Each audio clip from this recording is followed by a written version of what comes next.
experiencia muy enriquecedora, tanto por escuchar a los miembros del sínodo, que tenían intervenciones públicas, breves, pero públicas, y luego el diálogo entre nosotros, los expertos, que ha sido muy enriquecedor. Ha sido una experiencia muy buena, la verdad, no puedo decir otra cosa.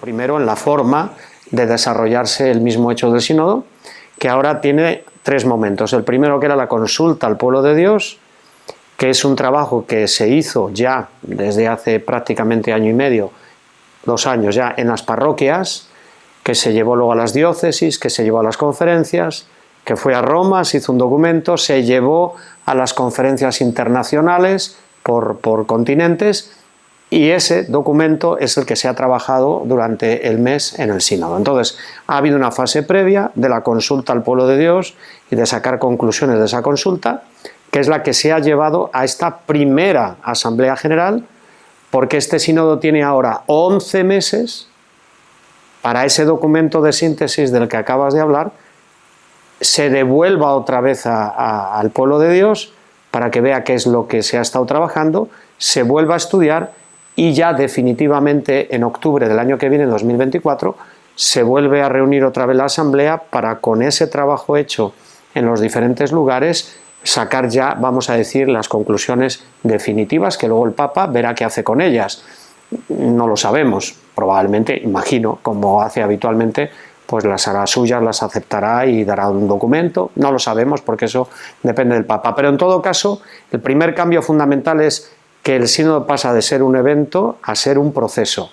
Hemos hecho la primera parte de la consulta, estamos en la segunda parte, que se llama de discernimiento, que llegará hasta octubre del año que viene, y después de eso, una vez que el Papa haya tomado la decisión de qué hace con los resultados del sínodo, vendrá la fase de implementación. Es decir, si se han llegado a conclusiones, a determinaciones, el Papa las mandará ejecutar en los diferentes lugares del mundo a través de las conferencias episcopales. Eso es un primer cambio con respecto a lo que el sínodo mismo es. Y luego ha habido también un proceso en cuanto al haber habido participación del pueblo de Dios, pues ha habido una complejidad de temas que luego han ido sufriendo diferentes transformaciones a lo largo del tiempo. De hecho, la Asamblea del Sínodo ha tratado muchos de los temas, bueno, ha tratado todos los temas que venían de anterior, pero no todos los ha tratado con la misma intensidad ni a todos les ha dado la misma importancia.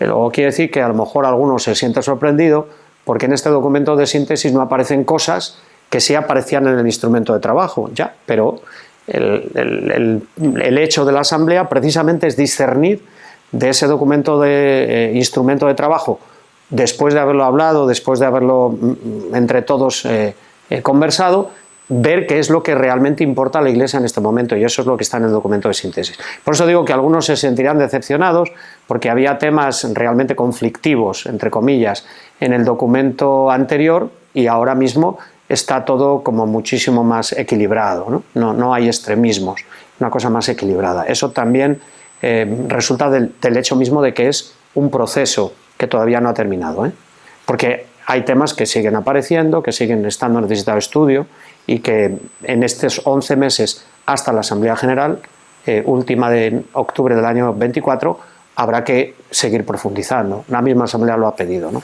Bueno, yo creo que la Iglesia en sí misma es una Iglesia muy diversa, en el sentido de que una de las cosas que ha subrayado el Sínodo, que no la ha inventado el Sínodo, esto es del Concilio Vaticano II, es que lo importante es el bautismo, porque en él todos hemos sido invitados a participar de la Iglesia en igualdad de condiciones. O sea, la igualdad fundamental de todos los fieles la da el bautismo.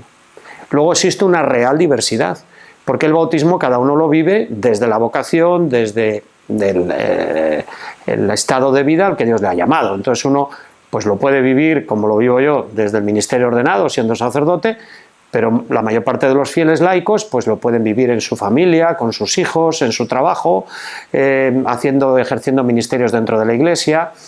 Hay una gran diversidad, de hecho, porque la Iglesia, precisamente como la define el Concilio, es comunión, y la comunión solo se puede dar con los diversos. Cuando no hay diversidad, lo que hay es uniformidad. La Iglesia no es uniformidad. Lo que hay que hacer es buscar entre todos la verdad que está en Dios, y eso se hace escuchando a los demás, dialogando mucho y sobre todo, como dice el Papa, escuchando al Espíritu, porque esto no es una cuestión meramente humana, en el que razonamos nuestras cosas y tomamos nuestras conclusiones. Es una actividad que parte de la fe y de la fe en que el Espíritu Santo acompaña a la Iglesia. Y acompaña a todos los miembros de la Iglesia y a cada uno. Por eso cuando nos juntamos, nos escuchamos, estamos también nosotros con nuestra palabra y con nuestra escucha siendo agentes activos de esa acción del Espíritu dentro de la Iglesia. Y el consenso, así dice el concilio, el sensus fidei llega al consenso de la fe, y cuando todos vemos una cosa desde la oración, desde la fe, que tiene que ser así, eso es fruto del Espíritu, no solo de nuestra racionalidad humana. Entonces dice el Papa, es como tiene que moverse la Iglesia.